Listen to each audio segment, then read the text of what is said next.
292장 주 없이 살 수 없네. 하나님께 영광 돌리겠습니다.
교동문 54편 시편 126편입니다. 여호와께서 시온의 포로를 돌려 보내실 때 우리는 꿈꾸는 것 같았도다. 그때 우리에게는 웃음이 가득하고 우리 혀에는 찬양이 찼었도다. 그때 문 나라 가운데서 말하기를 여호와께서 그들을 위하여 큰 일을 행하셨다 하였도다. 여호와께서 우리를 위하여 큰 일을 행하셨으니 우리는 기쁘도다. 여호와여 우리의 포로를 남방 시내들 같이 돌려보내소서. 눈물을 흘리며 씨를 뿌리는 자는 기쁨으로 거두리로다. 다 같이 울며 씨를 뿌리러 나가는 자는 반드시 기쁨으로 그 곡식단을 가지고 돌아오리로다. 아멘. 이 시간은 우리 선교회 총무님 오이섭 총무님 대표기도 해주겠습니다. 기도하겠습니다. 하나님 아버지 감사합니다. 오늘도 이렇게 귀한 시간 내서 예배 드릴 수 있게 해주시면 감사합니다. 아멘. 광야에서 고난의 시간을 겪고 있던 이 202 경비단 경찰 선교회 우리 경북권 교회를 이곳에 목사님과 전도사님을 파송하여 주시고 아멘. 날마다 더 부흥할 수 있게 성도들을 이끌어 주시는 예수님, 이런 귀한 선물 주셔서 감사합니다. 아멘. 한 주간에도 육신의 생각들로 인해 무너져가고 있던 저에게 말씀과 기도를 통하여 위기 때마다 구해주시고 교회로 인도하여 은혜의 시간을 주셔서 감사합니다. 아멘. 우리 이곳에 축복을 주시고 복음의 향기가 가득한 곳이 되게 하여 주시옵소서. 아멘. 때론 잘못된 생각, 익숙한 산들로 인해 꺼져가고 있던 주님의 마음을 우리 202 교회를 통하여 다시 한번 불을 지펴 주시옵소서. 아멘. 하나님의 사랑으로 온전하게 선한 일꾼으로 갖추기 도와주시고 예수님의 이름으로 그리스도의 이름으로 제사함 받고 성령의 선물을 받은 자녀로서 주님의 눈으로 세상을 바라보고 닮아가는 정결된 삶을 살아갈 수 있게 도와주시옵소서. 아멘. 언제나 주님이 내 삶의 주인 되심을 잊지 않고 살아가게 인도하여 주시고 아멘. 오늘 목사님의 말씀을 통하여 은혜 시간이 되게 인도하여 주시옵소서. 아멘. 이 모든 말씀 예수님의 이름으로 기도드립니다. 자, 우리 하나님 말씀 보겠습니다. 누가복음 1장 26절부터 38절까지 우리 다 같이 한 목소리로 봉독할까요? 여섯째 달에 천사 가브리엘이 하나님의 보내심을 받아 갈릴리 나사렛이란 동네에 가서 다윗의 자손 요셉이라는 사람과 약혼한 처녀에게 이르니 그 처녀의 이름은 마리아라. 그에게 들어가 이르되 은혜를 받은 자여 평안할지어다. 주께서 너와 함께 하시는도다 하니 처녀가 그 말을 듣고 놀라 이런 인사가 어쩔함인가 생각하며 천사가 이르되 마리아여 무서워 말라. 내가 하나님께 은혜를 입었나니라. 보라 내가 잉태하여 아들을 낳으리니 그 이름을 예수라 하라. 그가 큰 자가 되고 지극히 높으신 예 아들이라 일컬을 것이요 주 하나님께서 그 조상 다윗의 왕위에 그에게 주셨느니라. 영원한 야곱의 집에 양사실 것이 그 나라가 무궁하리라. 마리아가 천사에게 말하되 나는 남자를 알지 못하나니 어찌 이 일이 있으리까. 천사가 대답하여 이르되 성령이 내게 임하시고 지극히 높으신 이의 능력이 너를 덮으시리니 이러므로 나실 바 거룩한 이는 하나님의 아들이라 일컬을지니라. 보라 내 친족 엘리사벳도 늙어도 아들을 배었느니라. 본래 임신하지 못한다 알려진 이가 이미 8달이 되었나니 대저 하나님의 모든 말씀을 능하지 못하심이 없으니라. 마리아가 이르되 주의 여종이오니 말씀대로 이에게 이루어지리라 하며 천사가 떠나가니라. 아멘. 기도합니다. 살아계신 하나님 아버지 은혜를 감사합니다. 오늘도 복된 날 허락하시고 이 시간에 말씀을 듣는 시간이오니 성령께서 함께 동행하시고 전하는 자 듣는 우리에게 한량없는 은혜를 베풀어 주옵소서. 예수님의 이름으로 기도합나이다. 아멘. 오늘의 말씀의 제목은 은혜를 입은 마리아. 자, 이 말씀은 사실은 이게 믿음으로 받아들이지 않으면 이해되지 않는 말씀 가운데 하나입니다. 우리는 이때까지 사가랴 제사장 엘리사벳이 제사장이 늙어서 아이를 낳지 못하는 가운데 속에서 하나님께서 그 여인에게 태를 잉태하게 하고 장차 오실 길을 예비하는 자로 삼은 그 아들이 세례 요한이에요. 그러니까 6개월 전에 천사가 가장 먼저 그렇게 그 사가랴 제사장 또 엘리사벳 그 부인에게 경수가 끊어졌고 아이 낳지만 가운데 속에서 이야기를 하고 오늘 본문 가운데 속에서는 우리를 구원하실 예수 그리스도를 태어나게 한 마리아 그 어머니가 성령을 통해서 잉태하도록 또 오늘 가브리엘 천사가 마리아를 찾아와서 이제 이야기하는 그런 역사 그리고 그에 임신되어지는 그런 말씀이 오늘 본문에 기록되어진 것입니다. 그런데 그 말씀 가운데 속에서 하나님의 은혜가 임하였느니라고 말을 하고 있습니다. 왜? 마리아는 처녀거든요. 그런데 처녀가 약혼은 물론 했어요. 약혼의 정혼자는 있었어요. 그런데 처녀가 잉태했다. 큰일 날 일이죠. 그러니까 성령께서 하나님의 은혜를 통해서 그래서 우리는 동정녀 마리아 이렇게 말을 하잖아요. 이 동정녀 마리아라는 건 남자를 정혼을 했으되 남자를 알지 못하는 남자와 함께하지 않는 그러한 사람이라는 거예요. 그래서 성령을 통해서 도대체 과학적으로 이루어질 수 없는 가운데 속에서도 이러한 사건들이 이루어진 것은 우리를 구원할 구세주를 주님께서 이 땅에 보내실 때에 하나님의 강권적인 역사를 통해서 우리의 삶 가운데 속에 임하게 되어졌다는 것이죠. 자, 오늘 이 설교의 말씀을 듣고 있는 여러분들 가운데 속에서 믿음의 눈으로 바라보지 않으면 합리적으로 갖고 있는 생각을 갖고 있는 사람들은 도대체 있을 수 없는 일이라고 말을 합니다. 그러나 하나님이 하시는 일은 능치 못함이 없습니다. 무에서 유를 창조하신 하나님이 개입하는 순간부터 도대체 인간의 과학적으로 인간의 산술적인 지식을 가지고 경험적으로 이해되지 않는 그런 사건들이 우리의 삶의 현장에는 계속해서 이루어져 가고 있습니다.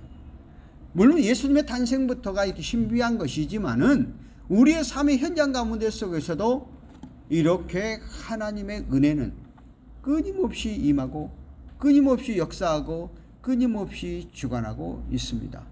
오늘 저와 여러분들 그래서 예수 그리스도 안에서 하나님의 거룩한 백성과 자녀가 되기를 원하는 그러한 삶을 살아가는 것이죠.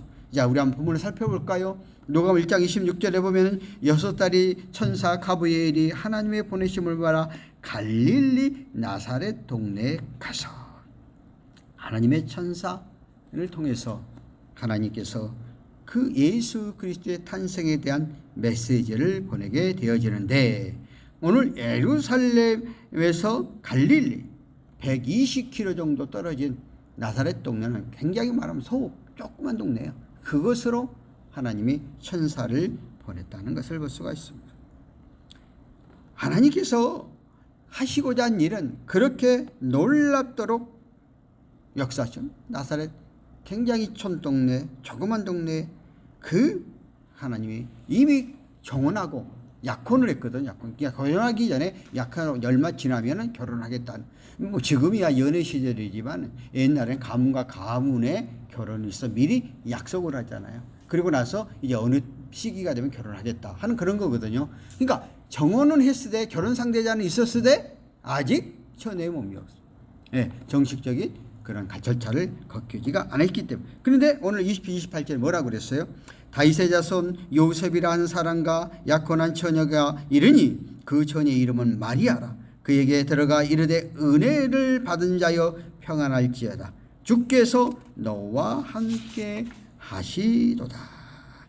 오늘 나사렛 동네에 온 가브리엘 천사가 마리아에게 하는 말은 하나님의 은혜가 너에게 임했다 하는 것에 대해서 은혜가 하나님의 한량없는 은혜를, 한량없는 하나님의 뜻을 우리에게 주신다는 거예요. 우리는 은혜라는 찬송이 있잖아요. 은혜. 그런 하나님이 나에게 베풀어 주신 것을 말했는데, 우리는 우리의 삶 가운데 속에서 우리가 살아가는 모든 것들은 다 하나님의 은혜예요. 근데 그거를 찾지 않고 그거를 감사하지 않고 자꾸 사람들은 비교의식을 통해서 나보다 더 높은 데만 바라봐요. 나보다 밑에 데는 바라보지 않거든요. 그러니까 그 속에 은혜가 안 나오는 거죠. 우리들이 어떻게 보면 하루하루 살아가는 하나 그 자체가 은혜거든요. 오늘 당장 하나님이 내 목숨 걷어가 버리면, 오늘도 우리 주변에 수없는 사건 사고, 애기치 못하는 사건 사고로 우리 삶 가운데 속에서 얼마나 어려운 그런 상들이 전개되어져. 또 우리가 살아가는 데 있어서 내 자녀들이 성장해 가는데 벌써 매일 부모들이 자녀들이 스트레스 주는 이유는 뭐예요? 비교의식을 통해서. 누구 자식을 얻고 누구는 어떻고 이렇게 하니까, 왜? 우리 하나님께서 우리 각자를 지으실 때에 우리만의 고유의 특성을 만들었고 절대 똑같을 수가 없거든요. 그 가운데 속에서 자기의 장점을 찾아서 해 나가는 그런 삶들이 되어져야 되는데, 우리는 자꾸 나의 나쁜 점만 하니까 은혜가 안 나오는 거거든요. 은혜라는 것은 내 삶 속에서 그 하루하루 살아가는 그것에 대한 감사로 승화시켜 나갈 때 은혜예요. 그러니까 이렇게 내 삶에 하루하루 지켜주시고 붙잡고 이끌어 주신 것을 생각해 보면은 은혜라고 생각하면 그때부터 내 속에 성령이 임하게 되는 거예요. 제가 이제 나이를 먹었잖아요. 그런데 자꾸 나이 소리 하는데 여러분보다 많이 먹었으니까 많이 인생을 좀 살았잖아요. 그러다 보니까 오늘 내가 가만히 내 삶을 들여다봐요. 이건 전적으로 하나님 은혜구나. 내가 21살 때 예수를 믿었어요. 결핵에 걸려가지고. 그리고 나서 군대 갔다 와서 또 군대 갔다 와서 옹상풍상을 다 겪었어요. 왜? 군대 안에서 여러분 상상도 못할 일들이에요. 근데 지금 다리를 보면은요 아직도 흉터가 있어요. 왜? 오카로 벗고 1시간 동안 쪼이달로 양쪽에 맞아가지고, 이 정도로 우리는 그 어려운 그 시절을 겪었던 사람들이에요. 그런 걸 다 겪어가면서 내가 신학교에 와가지고 또 우리 집사람과 결혼을 해가지고 우리가 19번인가 이사를 한 것 같아요. 뛰어보니까. 그러한 삶 속에서 했고, 또 우리가 6개월 동안 먹을 것이 없어서 밀가루만 먹어본 적도 있고, 또 전부 순창에 가서는 그냥 우리가 5시간씩 기도를 안 할 수가 없는 상황들이 되어서 12시부터 5시까지 기도를 했고, 또 5년 목회하다 서울에 와갖고 엄청나게 우리가 어려운 일을 많이 겪었어요. 정말 우리는 누구에게 내가 지금 말을 안 해서 그랬지 헤아릴 수 없는 그런 많은 어려움을 겪었는데, 그 가운데 속에서 그때마다 지켜주고 붙잡아 이끌어 주신 하나님, 그리고 나는 공부를 해야 되겠다 또 열심히 공부를 하다 보니까 오늘까지 왔고, 가만히 뒤돌아보니까 이건 하나님의 은혜다. 그때는 잠시 잠깐 힘들고 어렵고 고통스럽고 도대체 표현할 수 없는 그런 상황들이, 최고의 코너까지 몰리는 이런 상황들이, 또 내가 돈을 놈한테 그냥 보증 서줘가지고 결국은 그 신용불량자 가까이 2기까지 처해 본 적도 있고 뭐 그리고 내가 5년 가까이를 전부 갚았거든요. 그러다 보니까 모든 것들을 겪어가면서 지금 딱 오늘 내 자리 이 자리가 있대 한 건 전적으로 하나님 은혜구나. 그래 내가 해가는 어떤 일 가운데 속에서 하나님은 한 번도 안 되는 법이 없는 거예요. 언제 나는 부족하다고 생각하는 사람 중에 하나인데 언제나 사람들을 통해서 그 일을 이뤄 가시고 역사에 가시고 주관에 가게 하시는 거예요. 금요일 날 어느 자리에서 함께 식사를 하고 있는데 어느 분이 이렇게 말해요. 이경욱은 우리 교단의 정말 공로자다. 너희들 잘 모셔. 그 밑에 이제 이들아 그렇게 이야기를 하는 거예요. 공로자다. 너희들 이렇게 해봤느냐? 이렇게 해놨냐? 이런 말이니까 내 속으로는 교만도 있었지만은 흐뭇한 거죠. 그 내가 한번 또 돌이켜 본 거예요. 그래. 그러나 내가 어떤 일을 맡겨주면은 정말 최선을 다하거든요. 헌신적으로 하거든요. 그냥 대충 안 넘어가거든요. 마무리될 때까지 일해야 돼요. 우리 집사람이 있죠. 요즘은 내가 그러진 않아요. 옛날에는 어떤 일이 벌어지면 잠을 못 자요. 그걸 해결할 때까지.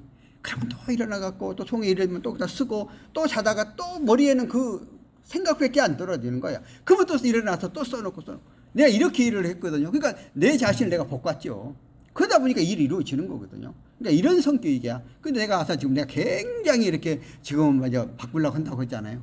그러니까 하나님이 쫙 보면서 그러니까 내가 더 하나님 감사하고 또 내 노후의 삶도 내가 또 교수가 안 됐으면 내 삶의 여유가 안 됐을 거 아니야. 교수가 되니까 또 삶도 앞으로 노후도 보장이 되는 이런 삶이 돼버린 거 아니에요.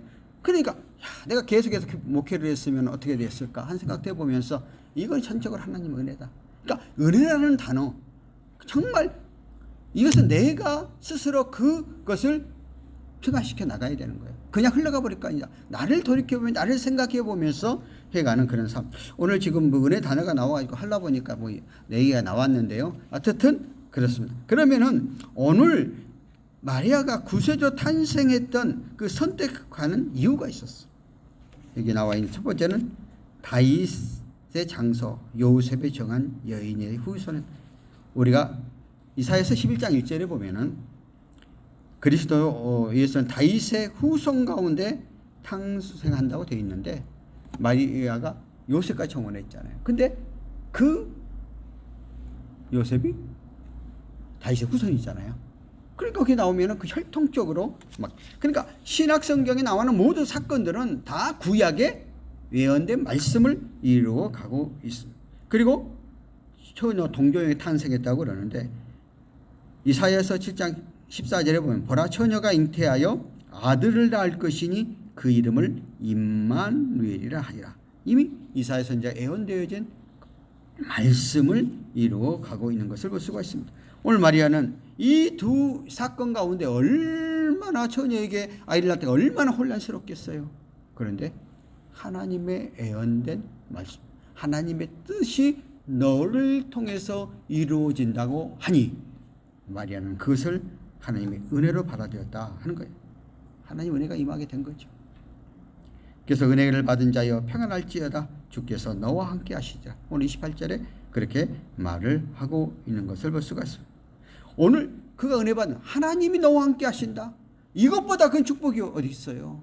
여러분 삶 가운데 속에서 내가 너무 힘들고 어렵고 고통스러운 가운데 속에서 성령의 입술을 통해서 여러분에게 내가 너와 함께 내 아들아 내 딸아 내가 너와 함께 한다. 너를 도와주리라 너를 붙잡아 주리라 너를 인도해 주리라 너를 역사해 주리라. 그 말씀 한마디가 얼마나 우리의 삶 가운데 속에서 이루어가 되겠어.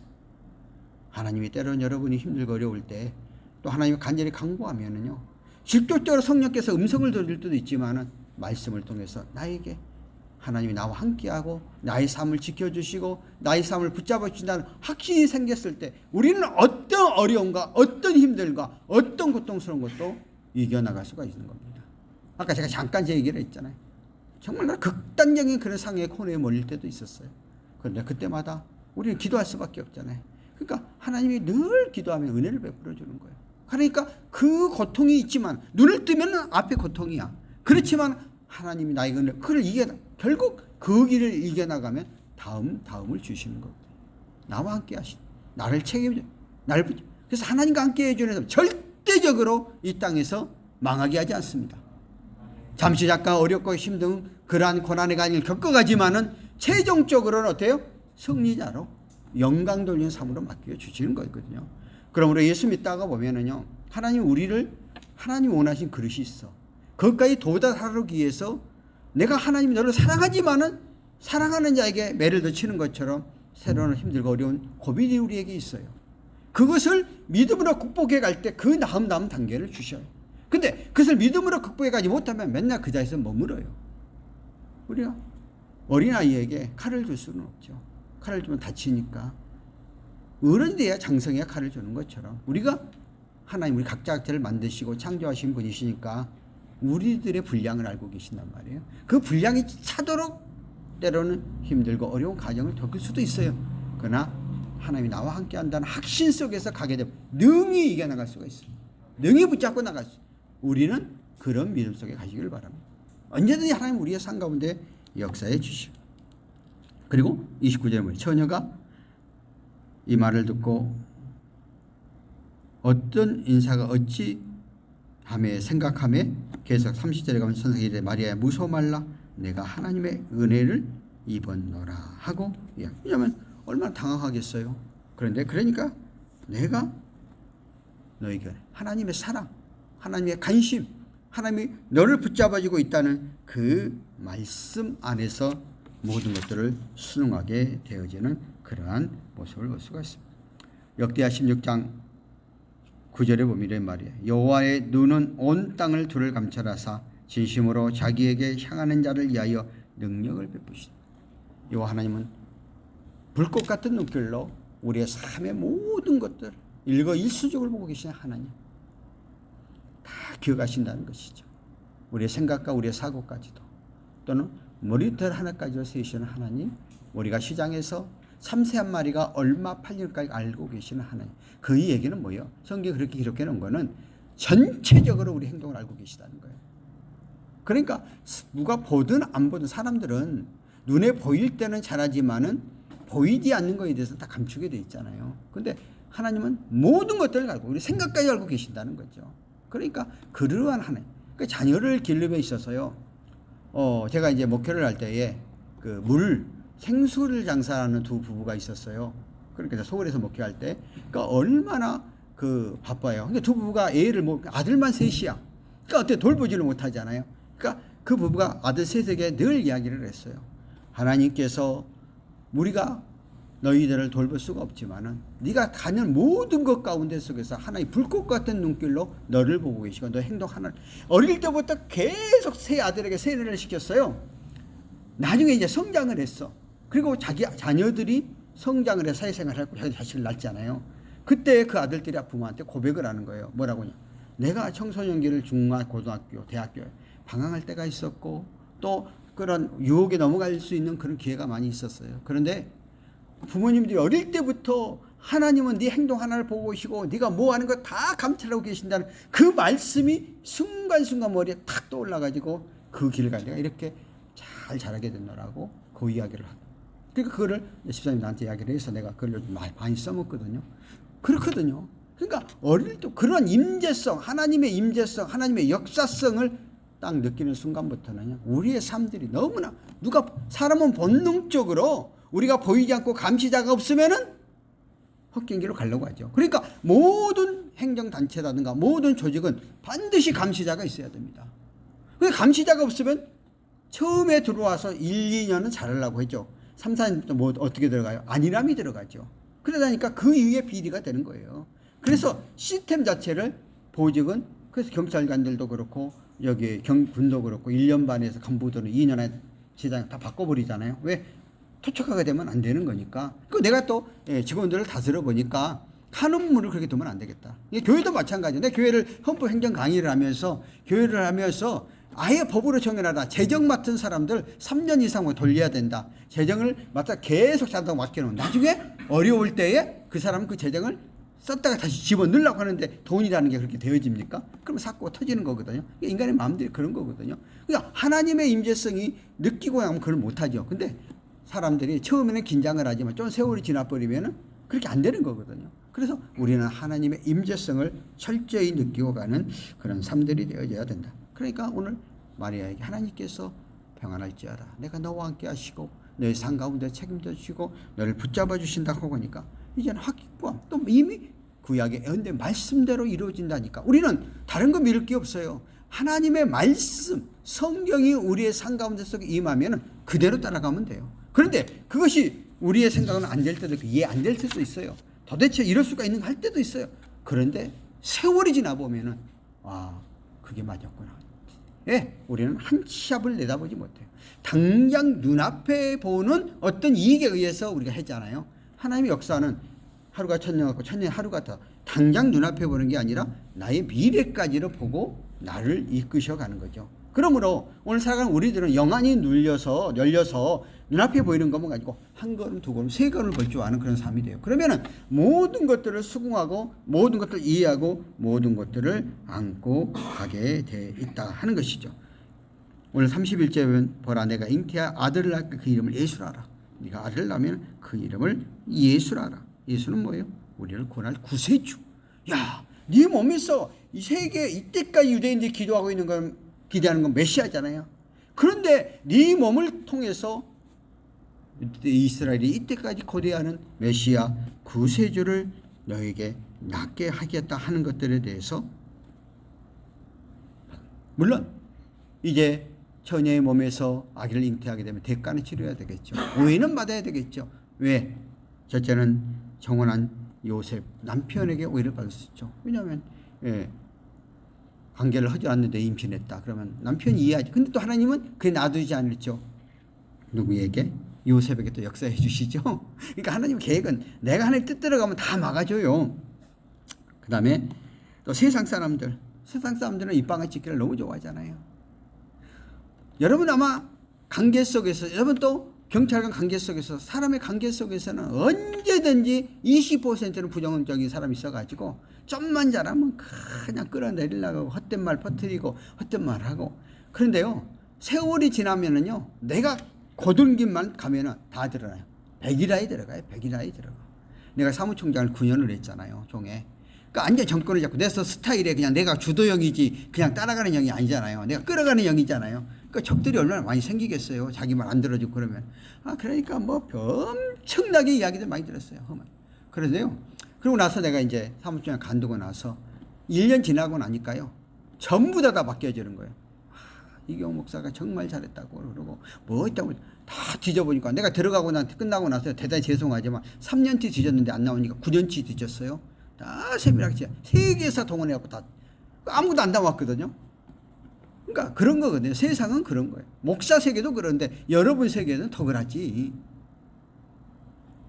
그러니까 내가 어떤 일에 앞장서 나가서 잘 나가면 반드시 시기 질투가 있고 모함이 있어요. 그러니 오늘 처녀가 얼마나 주변에 입방아들이 많았겠어요.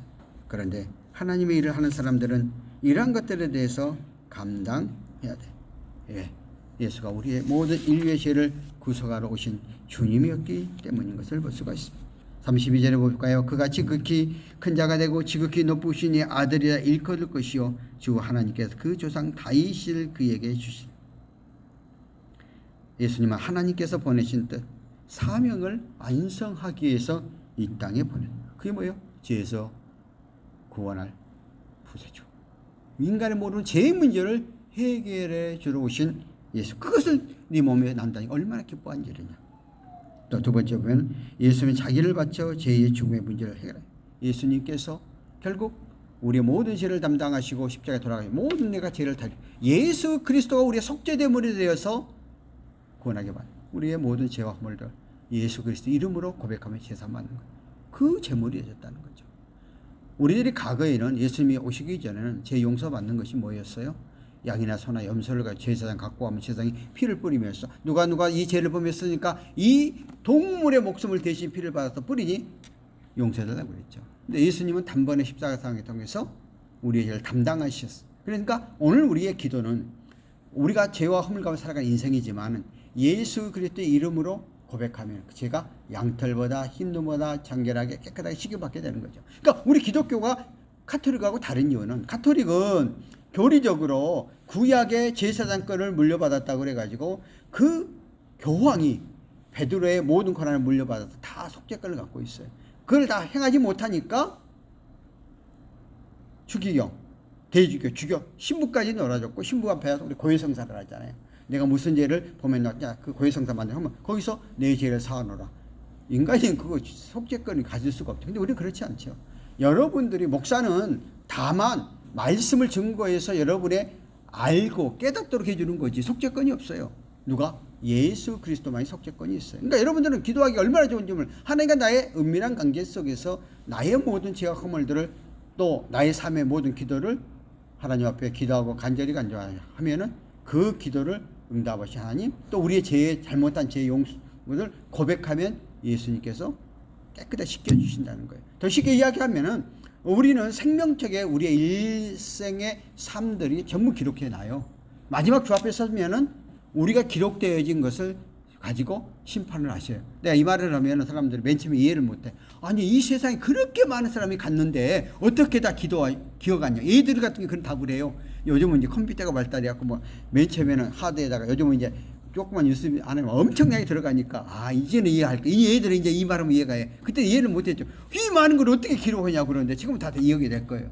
다 기록했다. 여러분이 마지막 점 앞에 섰으면은 그거 갖고 딱 심판을 받게 되는데 여기서 잘못된 죄와 허물들을 예수 그리스도 이름으로 회개하면은 성경은 양털보다 흰 눈보다 정결하고 깨끗하게 시켜주신다. 마치 여러분들이 글씨를 잘못 써서 쓰면은 연필을 썼을 때 지우개를 지우면 지워지잖아요. 그런 것처럼 되어진다는. 그러니까 얼마나 우리가 오늘날 그 하나님과 관계가 얼마나 좋아요. 오늘 이렇게 말하는 분도 있어요. 오늘날 우리나라가 그래도 그 50대 50대 아줌마들이 정신병을 많이 안 든대 다른 비해서. 왜 그러냐 그랬더니 교회에 와서 그냥 그 통성기도 할 때 그냥 있는 거 없는 거 다 하는 거지. 누구한테 말 못하는 거. 그러면은 내 속에 있는 것들을 털어놓으니까. 그러니까 상담하는 사람들의 기본적인 이야기가 그런 거죠. 있는 것들 다 토해놔야 된다는 거예요. 내 반에 강의 들어오는 가운데 속에서 내가 야간에 3명이 상담원 박사야. 상담학 교수야. 그런데 신대원에 왔어. 왜 왔느냐고 내가 이제 물어봤지. 그랬더니 자기가 상담을 해보는데 아무리 그 상담적으로 해도 안 된다는 거야. 그런데 성령의 역사가 임하고 복음 안에 들어가면은 그때 모든 것들이 쉽게 판단. 그래서 자기가 다시 목회자 돼서 목사하고 상담하고 같이 겸했으면 되겠다고 생각해서 그 상담학과를 박사들이 지금 3명이 내 반을 듣고 있어요. 예, 들어왔어요. 내가 그 말 들으면 그러니까 결국은 우리의 삶의 기본적인 문제는 누가? 예수 그리스도를 통해서. 그러니까 여러분들이 처음 교회에 오신 분들은 이 말하면 절대 이해가 안 돼. 나도 그 21살에 예수 믿어갖고 군대 다니면서 그냥 교회는 열심히 다녔는데 신학교 와가지고 목회할 때까지도 이해가 안 됐어요. 왜냐하면 늦게 믿었기 때문에. 목회하다 보니까 부딪히니까 이거는 이론으로 안 된다고 아까 말한 대로 막 기도하고 하다 보니까 이게 은혜가 임해서 지금은 이제 깊은 단계가 들어간 거지. 그러니까 막 생짜를 그냥 목회 내보내가지고 얼마나 어려웠겠어요. 그러니까 처음 교회에 오신 분들 이 말에 전혀 이해가 안 되는 거예요. 도대체 목사님 쓸데없는 소리 한다고 들리지도 않아요. 그런데 이제 세월이 지나고 시간이 지나다 보면 듣다 보면 나도 모르는 사이 어느 날 내 심령 속에 성령의 은혜가 임하게 되고 깨닫게 되고 알게 되고 목사가 말하는 게 귀가 들어올 때가 있어요. 지금 한 길로 한 길 흘러볼 때가 너무 많고 나도 그렇게 했어요. 신학교 오기 전에 군대에서 매일 교회를 들어간 도대체 무슨 소리 하나도 몰랐던 이런 경험이 있어요. 내가 그래서 이해를 해요. 새로 오신 분들은 시간을 가지고 기다려줘야 된다. 그냥 포옹해야 되고 안아줘야 된다. 그런데 오늘 그 영적 깊이를 알지 못한 권사님들이 처음 온 성도들에게 뭐 11조이라 뭐이라 막 해버리면 그 시험도 가버리거든요. 다 하나님 앞에 감사하고 11조 하는 건 다 성령께서 내 마음속에 와서 헌금하는 거지 강압적으로 되는 게 아니거든요. 그러니까 이런 것들 우리가 좀 폭넓게 모든 것들을 생각하고 가는 그런 삶들이 되고, 그리고 이제 시간이 다 됐으니까 더 마무리하겠습니다. 세 번째는 예수님이 그의 조상 다윗의 왕이, 예수님이 이 땅에 오시기 성경에 다윗의 후손, 그러니까 그 후손을 통해서 예수가 왔다. 철저하게 한쪽에서는 어려운 점에 대한 것을 이해들고 한쪽에서는 어떠한 은혜가 너를 통해서 임하게. 언제나 하나님은 우리에게 맨날 힘들고 어려운 것만 주는 게 아니에요. 어렵고 힘든 가운데 속에서도 또 은혜를 베풀어 주신 하나님이시거든요. 그래서 양성을 갖고 있어요. 내가 지금 우리 목회하면서 21년 목회를 했으니까 얼마나 어려움이 많이 있었다고 생각해요. 근데 한쪽에서는 막 별지 않은 사람이 많이 있거든요. 교회 안에는 우리 집사람이 공격 대상이야. 또 목사가 먼 사람한테 은혜가 없다니, 오늘 보니까 말씀 들어보니까 그 기도를 안 한다니 막 별이 하는 소리를 다 하고 막 사모님이 해서 뭐를 어땠다는 막 엄청나게 들어와요. 그런데 어떻게 하겠어요? 그냥 하나님 보내는 절대적으로 내가 나가서 우리 직원들이나 목사들하고는 한바탕 붙지만은 우리 성도들에게 잔소리 안 해요. 한 번도 큰 소리 해본 적이 없어요. 우리 집사람한테는 막 큰 소리 하지만은 왜 정말 희한하더라고. 성도들 앞에는 내가 죽어. 왜? 그 영혼에 대한 생각. 그런데 하나님이 때가 되면은 다 그걸 정리해 주시더라고. 시간적인 차이가 있어. 그런데 그 과정을 통해서 나를 성숙시키는 거야. 내가 부족하니까 내가 그것을 참고 간도록 만들고 이해하도록. 그러니까 넓게 생각하면 다 이해가 되는 거거든요. 그러니까 오늘 하나님은 언제나 한쪽에서는 힘들고 한쪽 은혜를 베풀어줘요. 그래서 우리가 언제든지 코너로 물려가지고 아까 돈 얘기 잠깐 했잖아요. 그 내가 돈 빌려줘가지고 완전히 이거 갚기 어려워서 신용불량자한테 처지에 있는 데를 불구하고 하나님은 기가 막히게 되지 않도록 도대체 되지 않는 일을 통해서 메꿔서 막 근데 그래서 확 풀리는 건 아니에요. 그걸 피해갈 수 있는 길을 주시더라고요. 꼭 그때마다. 그래서 어떤 일이 벌어졌어요. 그러면은 이건 도대체 우리 입으로 해결하지 못해요. 그런데 내가 그때 시편 기자의 말씀을 이용하죠. 하나님은 우리가 우겨싸임을 당한다 할지라도 그 가운데 속에서 주를 내서라도 건져내시는 하나님. 하나님은 기가 막히게 역사해요. 그러니까 이게 하나님의 놀라운 인도하심이야. 그래서 오늘 하나님 마리아에게 네가 어렵고 힘든 수없는 말도 많이 들을 거야. 그런데 하나님 이런 은혜를 너희를 통해서 베풀어 주니까 실망하지 말고 말씀대로 가자는 거죠. 일을 받는 거잖아요. 그러니까 그 잔소리하고 누가 뭐하고 입방아 찌는 거 기도 안 구하는 거죠. 그냥 가는 거죠. 하나님의 은혜가 임하면 하나님이 나와 함께 하신다 하면 다른 어떤 것들에 길을 기르지 않고 갈 수 있거든요. 그러니까 이러한 사람들이 우리 앞에 되어지기를 바랍니다. 기도하겠습니다. 살아계신 하나님 아버지 은혜를 감사합니다. 오늘도 이 시간 저희들이 나와서 함께 기도하고 간절히 간구하고 의지하게 해주심을 감사하고 특별히 오늘도 우리가 말씀을 통해서 정말 마리아에게 은혜를 임했던 것처럼 우리의 삶 가운데 속에서 은혜를 임하는 귀한 시간 되게 붙잡아 주시옵소서. 하나님 아버지 오늘 이 시간 특별히 주 앞에 나와 빈손 들고 나오지 않고 감사와 주일원금과 11조를 드리는 손길들을 지금 책임져 주시고 말라기서 약속했던 그 축복이 우리의 삶 가운데 속에서 임하게 하옵소서. 지금은 우리 주 예수 그리스도의 은혜와 성령님의 교통내조 충만하심이 오늘 이 시간 함께하는 모든 믿음의 권속들 머리머리에와 이 나라 이민족 위에 또한 영원토록 함께 계실지어다. 아멘.